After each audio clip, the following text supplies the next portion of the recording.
A lot more has come out since my last video about Taylor Swift and her new boyfriend drama, because it's turning out to be a lot more than just new boyfriend drama. Some of Taylor's hardcore fans are starting to distance themselves, and some are even demanding action from Taylor in order for her to keep their support. I'm actually kind of mind-boggled by the type of content that I'm seeing on Taylor Swift's fan-made subreddit that used to be like exclusively overwhelming support, but it's starting to take a shift with a lot of eye-opening posts and discussions being shared. I want to dive into these conversations and talk about just how deep these parasocial relationships really go, and what parasocial boundaries are appropriate and which boundaries are being crossed.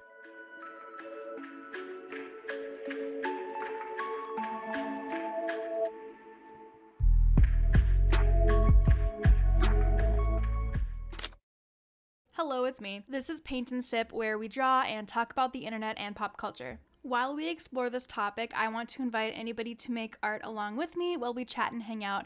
And if you want to share what you made or just share your art with me in general, you can send it to me on Instagram or Twitter at paintandsipyt, and I would love to reshare it or retweet it. And finally, before getting started, I would like to thank Literal E, Yuki Eller, Fabian, and Teal for supporting my $5 tier on Patreon. Your support really helps me out as a small artist and allows me to keep making fun animal art and stickers that serve as the art benefits for my Patreon tiers. As always, Patreon and everything is linked in the description, and with that, I am ready to get started if you are. I got good at talking really fast for that part. I'm just going to quickly recap my last video. So basically, Taylor and her ex-boyfriend Joe broke up. Taylor was spotted with Maddie Healy. Nothing's confirmed, but basically, they're dating. Maddie's problematic behavior is being shared online, and he's being labeled as racist, anti-feminist, and misogynistic due to his words and actions, some even as recent as within the last few months. And finally, Taylor Swift fans are split between either trusting Taylor and her dating decisions, to slightly disappointed, to completely outraged and calling for action to be taken on her part. So since posting that last video, I've continued to keep up with the drama through mostly TikTok and Reddit.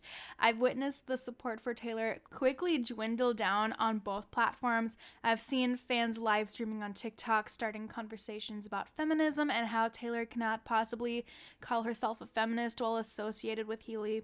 I've seen a now deleted Reddit post made imposing a call to action for fellow fans with front row floor tickets to future tour dates to basically hold up posters that would either force Taylor to confront the scandal or be ridiculed for ignoring the obvious, cornering from her fans. Which, granted, most replies on that Reddit thread did express how incredibly inappropriate that would have been. It's all just getting really intense, and while I can fully understand why fans are feeling unseen or unheard, some boundaries are definitely being crossed at the same time. I don't hold the perfect moral or ethical compass or standard for what is and isn't okay or appropriate in parasocial relationships between fans and celebrities. And I'm sure it's on somewhat of a spectrum depending on the celebrity in question.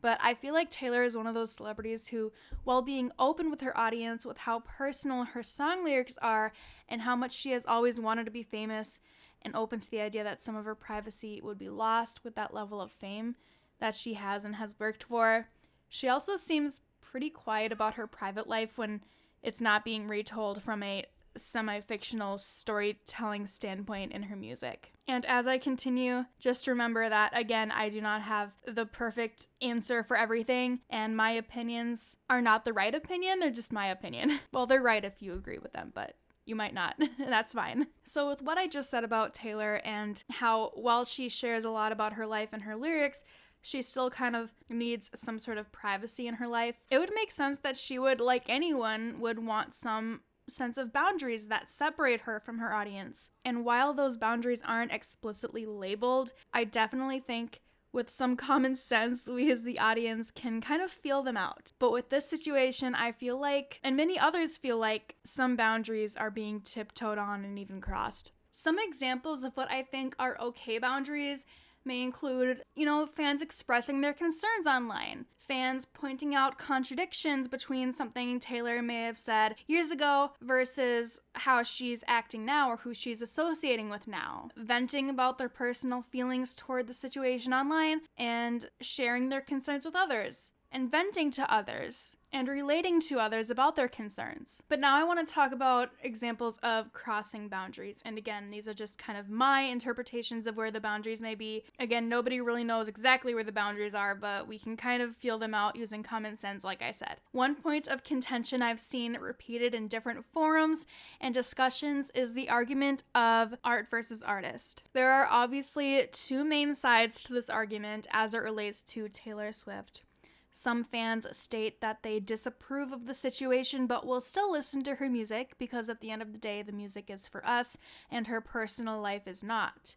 Meanwhile, some other fans state that sometimes they can make that separation, but not in this case because her personal life is intertwined with her music and her music is so deeply personal that there's simply no separation to make. I can see both sides and I think that they are both valid, but I do want to insert how I feel about people thinking Taylor's music and lyrics gives them as fans access into her life. To me, that's just simply untrue. Sure, most of her songs are based on actual experiences, but some are pure fiction, probably even more than we realize could be pure fiction. And surely, all of her songs must have fictional elements. Taylor does not even explicitly say who her songs are even about, because they are meant to be about whoever the listener thinks they're about, or whoever the listener wants them to be about. Her songs are not windows into her life, and nobody should think that they know her because they memorized all the lyrics to her songs. And I believe that the idea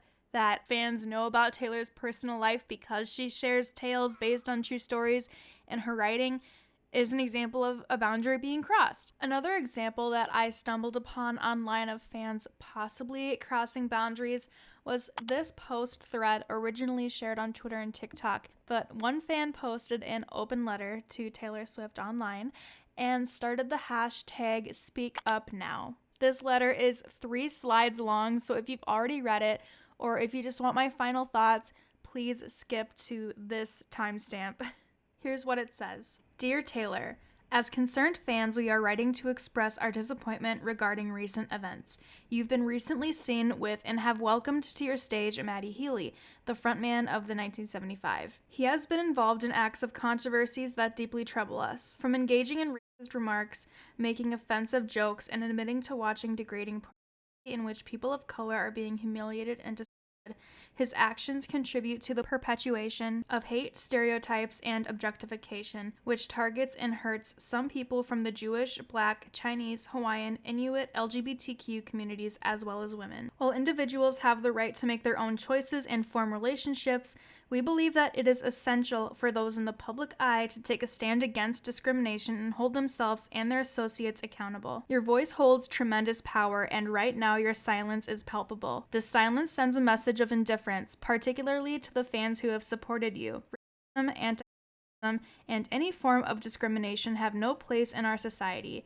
As fans, we believe in the power to inspire positive change, promote inclusivity, and educate others. Staying silent about actions that perpetuate hatred and contribute to systematic oppression undermines the progress that was made toward equality and understanding. We urge you to reflect on the impact of your own and your associates' behavior and engage in genuine self-reflection. True change requires more than a simple apology. It necessitates a commitment to education, unlearning harmful beliefs, and actively dismantling system of oppression that perpetuates racism and discrimination. Open dialogue with the communities affected by these actions is crucial.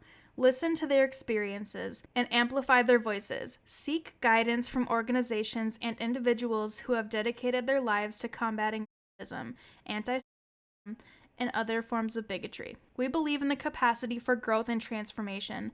By acknowledging this letter, demonstrating genuine remorse, and committing to personal growth and education, you have the opportunity to make amends and contribute positively to society. Use your platform responsibly and intentionally. Advocate for inclusivity, celebrate diversity, and promote empathy and understanding. Challenge harmful ideologies and inspire your followers to join you in creating a more just and equitable world. Change takes time, but we hope to see you actively engage in this process of personal and social transformation.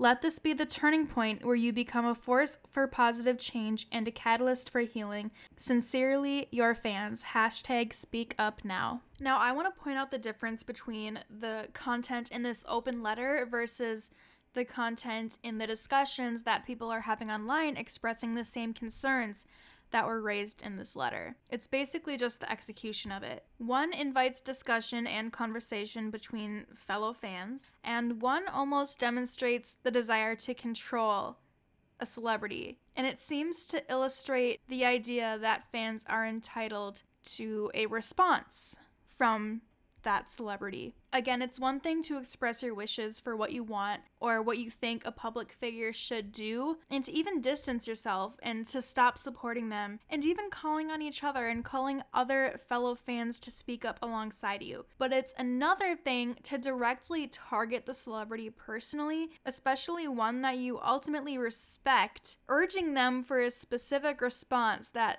they believe they are entitled to. It's almost like proposing an ultimatum of do what we say or else we won't support you anymore. I just believe if you choose not to support somebody, make that decision based on your own judgments and don't make it contingent on whether or not they heed to your warnings, you know? One comment that I want to point out from someone on Reddit who responded to this open letter, a comment that was basically reflective of the majority opinion in this Reddit thread, said, quote, "This is so incredibly cringe. The logic makes no sense. Normally, someone in Taylor's position would just get canceled, but these fans are so obsessed with her, they tried to make a weak attempt to control her." Now, I want to briefly touch on what's next, or what do we think could be next, PR-wise, for Taylor Swift and her team. On Reddit, a commenter actually responded to this question saying they work in PR, and what's most likely going to happen is basically nothing. They believe Taylor will do nothing and say nothing.